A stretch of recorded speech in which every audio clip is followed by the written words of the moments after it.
sensors there.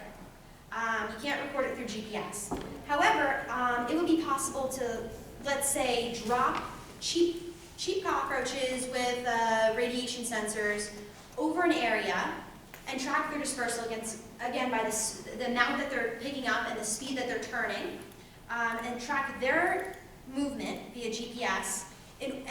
Well, again, theoretically, the dispersal of the cockroaches themselves would match the dispersal of the radiation. And that could be used for, I don't know, any other scenario. Again, that's more difficult because, let's say, oh, you wanna have the dispersal of like some sort of toxic substance or whatever. Then you're sending cockroaches in for toxic substance, and you have a whole bunch of different variables such as height and stuff like that. You originally had a question? What was your question? Did you have a question or no? Yeah, but it was on that Hall effect sensor range. Yeah, I wouldn't use, Okay. I mean, I could go and make sensors that were more sensitive. I would just want to go with other sensors if I could. Any questions or good? Okay, and again, one of the main purposes of this was just to demonstrate that it's possible to create an artificial sensory capability in an organism. And this idea itself, I did this with cockroaches. We have stuff out there, for example, cochlear implants that are connecting human beings to machines. It would be feasible to do, obviously not the same exact methods, but it would be feasible to use electrical microstimulation in order to generate artificial senses in other organisms. If I wanted to continue this project, I would probably move on to mice, because I don't know, has anybody here taken general psychology? No, but I know some mice. They're great. Uh-oh. The Mises, yeah. But basically, if you've taken general psychology, you would have heard, there's a good chance you would have heard about an experiment in which they took mice and they implanted electrodes into pleasure sensors in their brains. And if the mouse went to turn off a switch, it would get a shock and it would feel very happy. We're getting Mises high. But then maybe you want to close your ears for this one. All right, get on with it. But then what they did is they put down an electrical grid, separating the mouse and the switch. And they put the mouse there, and if the mouse were to walk over this grid, it would get shocked and it would feel pain. The mice themselves would actually still walk over this grid in order to get that stimulation. Fucking addicts. Oh my god. So if I created a device, for example, that went and it would, yes. Right, yeah, so this is possible with like brains and mice. It's not only limited to like ganglia with cockroaches? Yes. This specifically, now this is one stimulation. This is like one baseline. It's like analog. It's just boop, boop, boop. Okay. It sends that stimulation. What I would want to do again with the mice is, if I did pretty much like exactly this and I just had one thing going in, the mouse isn't going to react. But if you were to include like some sort of, I don't know, DCU or something that would stimulate the pleasure sensors of the mouse when the mouse received input from a sensor. Let's say I tried to give it a magnetotaxis or whatever. If the mouse was going over a surface and the sensor on its right detected a field or whatever, and the cockroach turned correctly, had the device apply the positive stimulation, so it actually trains the cockroach to respond, the mouse, to respond to the field. Now that would be mice, because mice, you can definitely teach mice, they're intelligent, but it just might be a simpler way. If you were to, for example, implement this with rescue dogs, it would be to, I don't know what simulation you want to give them, maybe, again, heat, audio, or responding to specific things. But if you could train them that when they get a certain signal to respond a certain way. So for example, what if you could, I'm trying to think.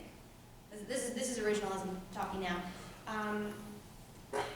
Give me some examples of rescue. I mean, you have the blindness ones, but You could give it a positive stimulation when it smelled drugs, so it would seek drugs out. Drugs. you could just train. You could just train. I don't them know, to like their see bomb, the a drugs. bomb, Maybe it it's- smell like diesel fuel. See, I think it'd be fun to teach the cockroaches kind of like an electric fence with a dog. Like you put a bunch of magnets in the ground and you have the cockroach like follow a path. And you do it enough times that now you can have these cockroaches marching in like formations in your living room. That's originally how I was gonna test my cockroaches. I tried to make this like a surface and put neodymium magnets underneath it. It didn't work. I think if you've got the system working right, but it was just a mess. It just made the thing, and then the cockroaches went here and then turned all the way here, and just cockroaches don't like to listen, so it's easier to have each child isolated. But if you could get it, get the system working effectively, then you probably could get them marching a little. So, any other questions, or Yeah. I'm like One. getting towards the end. One last question. Yes. Theoretically, could you like implant this in humans and have like a button that's like a drug? So basically, you push a button, it just releases, like, or just stimulates your pleasure center in your brain. Well, I guess. Oh. Probably be pretty haggard though. Probably do a lot of damage to other parts of your brain. It's pretty deep in there. Yeah, you don't want to put it into the wrong area and Well, I start mean, but you spazzing could- out or hallucinating. You could like do it if you did it right. It could work. Yes, I suppose it could work. If you don't see Harley for 30 minutes. That's the next big thing. All right, I think I'm pretty much done. It's just acknowledgements that are recited. So, any other questions? Okay. What is the weirdest ethical constraint that you didn't know existed that you became aware of when you said you wanted to do something? Nobody cares about non-vertebrates. Yeah, that's a lot. Yeah, no. I had some jokes from like some judges. Actually, there was this one judge he was the one who pushed me through to like the ISIF semifinalist and stuff. But he came over and he's like, "Oh, so I heard you're killing cockroaches over here," and I'm like, "No." Again, like, it's funny. You have to do so many different forms. If you're doing anything with a vertebrate, it's crazy complicated to enter into a science fair if you have a vertebrate. But if it's a invertebrate, non-vertebrate, then you really, people don't care. Which I feel bad because I named all of these. This is a picture of Maya. I'm not kidding. Okay, what are the names? Maya. Oh my gosh, I don't even remember all the names. Oh, I had like 7. I should know this. I have them written down somewhere. But there was like rocks and like black. I don't remember all of them, but they were all like one syllable except for Maya. But funny thing, one thing that I did learn during my first year of research. This was a 2-year project. My first year of research was only working on connecting one antenna to a magnetic field sensor and showing that you could cause that stimulation. My second year was about really implementing 2 that could be set on its back and could create a magnetotaxis, which is responding to direction, etc. But during my first year, right around the science fair, I did the operation on one of the cockroaches. And I put the cockroach down, and it was the next day, and I was going to do testing. So I went and I released this cockroach, and the wire popped off. Now, I couldn't anesthetize it, because if I anesthetized it, then I wouldn't be able to do the experiments, and like the science fair was in like 3 days. So what I did is I picked up the cockroach, and I started like trying to like plug it back in. And these cockroaches, people freak out, and they're like, "Oh my gosh, these cockroaches, it's gonna eat me, it's gonna eat me." And I've always gone and been like, don't worry, they're harmless, they're so much smaller than you, they're creepy, but they can't do anything. This cockroach bit me on the back of my hand and drew blood. And that's how the play started. All right, so any other questions, or? She said that you were primarily originally working on this for sort of navigating mines. How exactly would that, didn't you say that this is the original project was for that? That's what sparked my interest in it, because there were there's other research out there where instead of paying so much money to create a small robot, Right. create several sent little cockroach unit instead, but sorry, continue? So you wouldn't actually be using the magnetic sensors to have this thing navigate through a mine. That was actually I was wondering how you would make that happen. No, not magnetics, no, that was because my school didn't like me, but, no, they didn't want me blowing up the place or whatever, but, yeah, no, I would wanna do probably, heat sensors, audio sensors, attach a gyroscope so you could really track the movement, and then once it picks up, let's say you release the cockroaches, and this one over here goes down 15 feet, and it detects, 90 degrees or whatever, then have that send the signal back, and you know that there's a person somewhere in this area, and the cockroach went in this direction. Any other, yeah? So the reason you would use like cockroaches rather than a robot is just like cost? Yes, Okay. just cost. Yeah.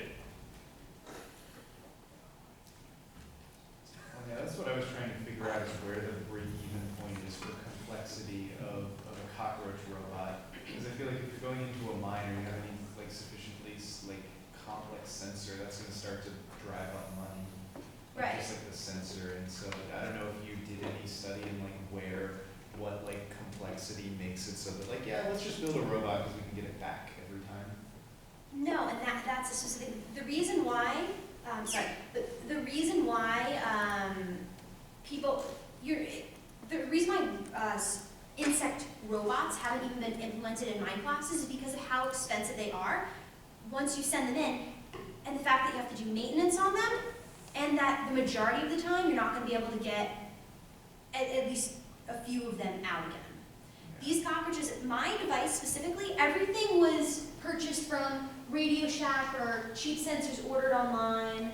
I actually think about the sport. Say something about the sport in a minute. But it for me, it costs probably like under $1 or under $2 out of all the stuff I ordered. If it was an industry doing it, and if you're sending in that many cockroaches, you hopefully, the idea is that you don't need so many sophisticated sensors. You could just have sensors in order to, it's kind of like doing a little bit of a sampling of it here. Checking here, checking here, checking here, checking here, and hopefully you'll find the Easter egg, which is a person trapped in a rubble. Does that answer your question? Yeah, I'm thinking just like the cost of even just like a radio is going down